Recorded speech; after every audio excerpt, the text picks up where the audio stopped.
Désiré Kabila nous rappelle beaucoup plus de choses d'abord dans le pays entier. Et quand je parle particulièrement, il me rappelle certaines libertés. Et c'est parmi des personnes, parmi des présidents qu'on était en train de chercher dans le pays. Il avait des bonnes ambitions, mais il n'a pas achevé.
En fait, s'il faut parler des souvenirs, c'est plutôt par le fait que c'est par Laurent Désiré Kabila que nous sommes passés de la Deuxième République à la Troisième République et qu'il est venu en libérateur, vu qu'il y avait, où le pays était sous la dictature de l'ancien président Mobutu, sous les Zaïre, il est venu pour libérer les pays et essayer de changer les choses.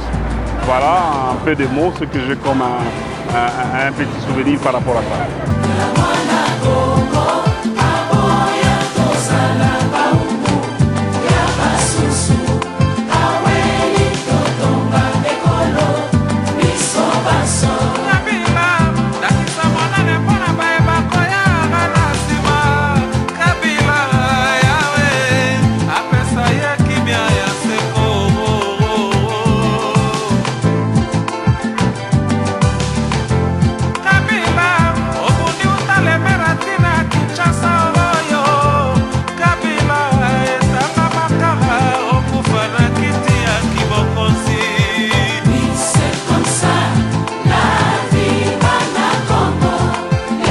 C'était un sentiment de déception parce que imaginez un président de la République qui vient de se faire assassiner dans son bureau, ça ne peut qu'être une déception.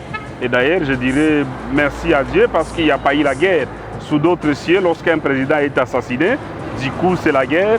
Et là où il y a la guerre, ça entraîne beaucoup de morts dans la population civile. Ce qui n'était pas le cas chez nous, c'était une bonne chose. Et puis bon voilà, c'est comme aujourd'hui, nous avons l'actuel président de la République, Félix Tshisekedi. Imaginez qu'aujourd'hui, on assassine notre président. Qu'est-ce qui va se passer déjà avec tous les bruits de guerre que nous avons ici et là? Ce n'est pas une bonne chose. C'était un jour sombre dans l'histoire de notre pays. Ça veut dire, tout ce que je peux souhaiter aujourd'hui, que tout se fasse dans les normes démocratiques, dans les jeux démocratiques.